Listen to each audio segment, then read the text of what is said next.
Hello, students. This is our first of three reading lectures on the Isabel Allende novel In the Midst of Winter. Now, Isabel Allende is extremely prolific. Some of you may have read her work before. If not, well, you've got some fun stuff ahead. If you happen to like this book, she has many others, many of which have become bestsellers, many of which are really just modern literary classics. She is one of our great magical realist writers. She is, originally from South America. She came to, the United States after, the overthrow of the government, of which her uncle was the president. The overthrow, of course, funded by the U.S. And so she had to flee her country because she would not have done well under the new regime as a family member of the former president who had just been overthrown. So fascinating background is on Isabel Allende.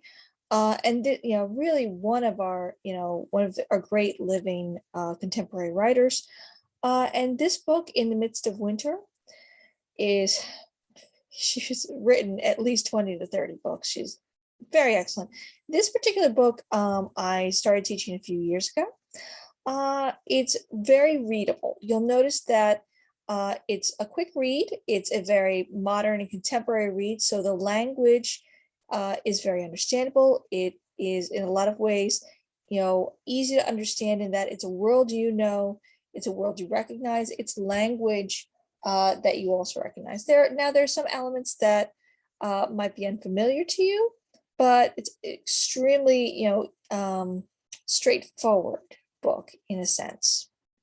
So let's talk about those first 81 pages and what I want you to be keeping your eye out for. Now, one of the things that you want to be doing as you read through this book is you just want to be very, keeping your eye on. Basically, you have in this book three primary characters. You have Lucia, you have Richard, and you have Evelyn.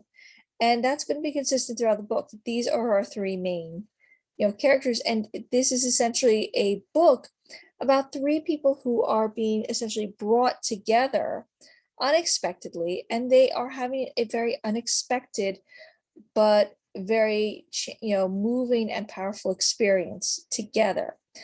And so these, what you're going to be seeing is essentially these three characters who are in the situation together are going to be really sharing and understanding each other's lives and learning about each other's backgrounds, what they've suffered, what they've gone through.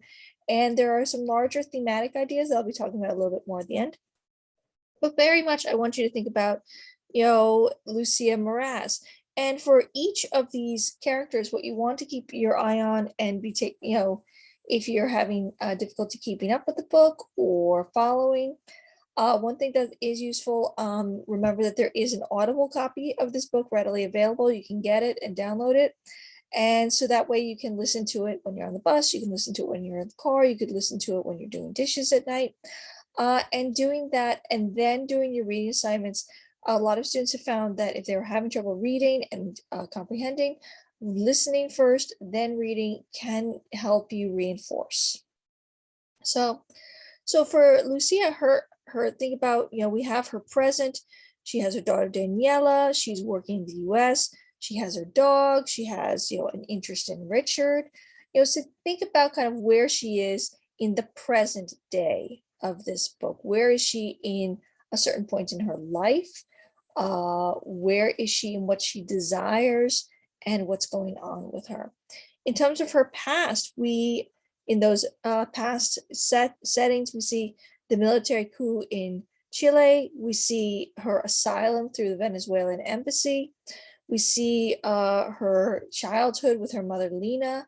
We see what happens with her brother, Enrique, and what those experiences were that essentially, forced her out of, the country that she'd been born in, that she had loved, the family that had, that she'd been a part of.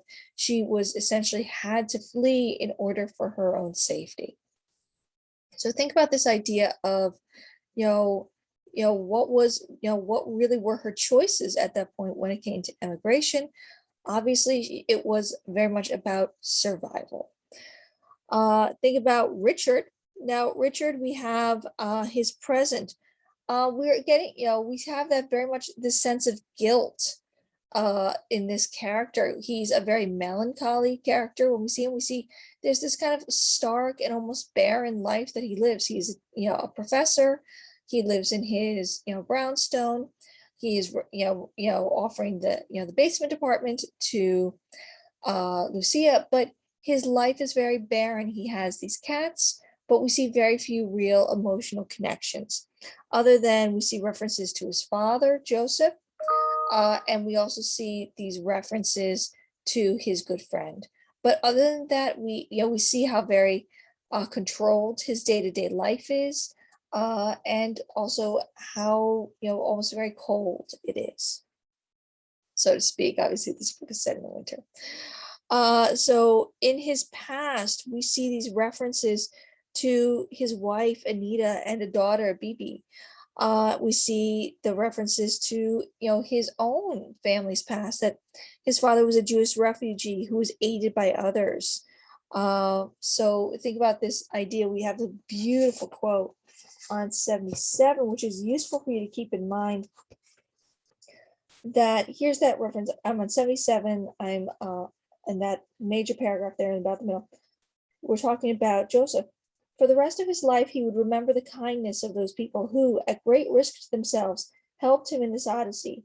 Richard grew up listening to the story of his father's wartime escape, and with the idea etched on his mind that to help the persecuted is an inescapable duty. And I want you to keep that quote very much in mind from page 77, because that's going to serve as an excellent guide for why Richard chooses to make the actions that he does. And you can also see in Lucia's experience of, having to flee something, why she also brings that element of empathy and, the way they are both acting toward Evelyn when she just by chance ends up almost in their care. What risks are they willing to take for the stranger, as they recognize their shared humanity, as they also recognize this idea that they themselves, Richard through his father, Lucia through her own experience, how much were they aided by those who chose to help when they could easily have chosen not to. All right, and how much survival has, in a way, for both of them, has relied on the kindness of strangers. So we see the element for Richard, and then Evelyn. And Evelyn Ortega is very much the character who, her situation is jump-starting our story. That, okay, so her present, we see that she is an immigrant from Guatemala, that she was in a car accident with Richard when she wasn't supposed to be out. We see her desperation that leads her back to Richard, her fear in that moment, how little, choices she seems to have in that moment. And, that we see that she cares for the child of the Leroy's, that she is paid less, she is paid in cash, she is an illegal immigrant, she is given this money under the table. Think about how vulnerable that makes Evelyn in these situations. And think about, and very much a lot of this first section was also about Evelyn's past and showing you what was going on in the past. We see her grandmother, Concepcion, her brothers, Gregorio and Andre, her mother, Miriam, who left for the US when Evelyn was six, her father, who also left the US and has functionally abandoned the family, and how the family was, of these 3 children and their grandmother, they were reliant on the money that Miriam was sending them from the US for their survival. And we see the violence, we see the poverty, we see the murder of Gregorio after he'd fallen into the gang.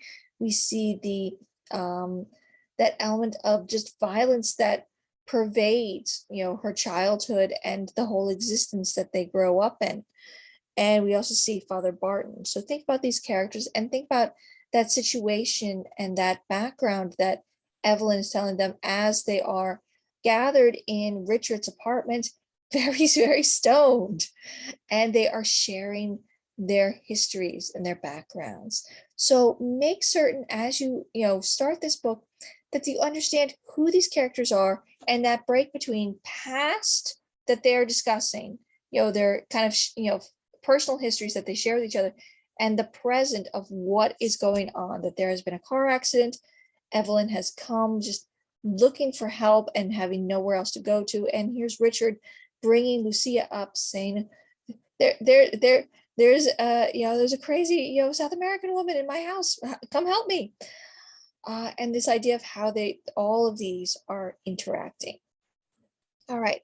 And very much, in terms of these themes, the one thing I really want, quote that I want you to keep in mind as you go forward in this book, and very much keeping an eye on how these people are interacting with each other, is page 79. Here was Joseph again talking with his son, and the history of Joseph, these are where Allende's themes are very overt, and you can really use this as a guide throughout the story. That here, when she was talking to, when Joseph was talking to his son, and that idea of the errands of mercy, then they hand out food and clothing donated by churches and synagogues to the poorest families in the Bronx, both Jewish and Christians. And there's what he says to his son here: "You never ask people in need who they are or where they've come from, Richard. We're all the same in misfortune." And that very clear, interesting idea, I want you to keep in mind, that is one of the major themes of this book. And think about how people are acting from that. Who seems to be moving from this idea of, don't ask, what people, where they are, who they are, where they're from. Just act to assist them. That idea that all the same in misfortune.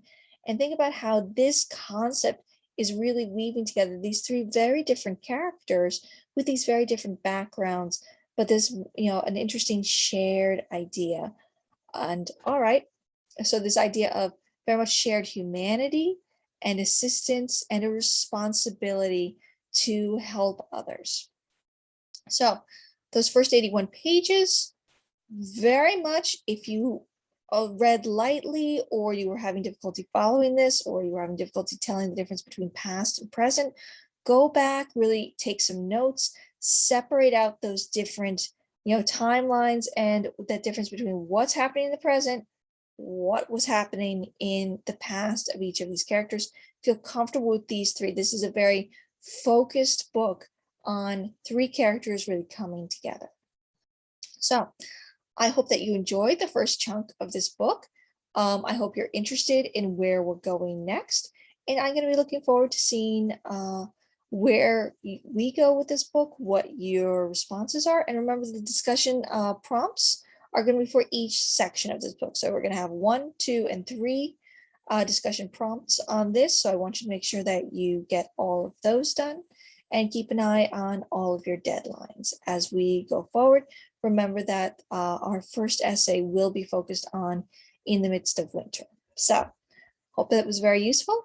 I will talk to you again about this book in my next video about the middle chunk of this book. All right. So hope that was helpful to everybody, and have a great day.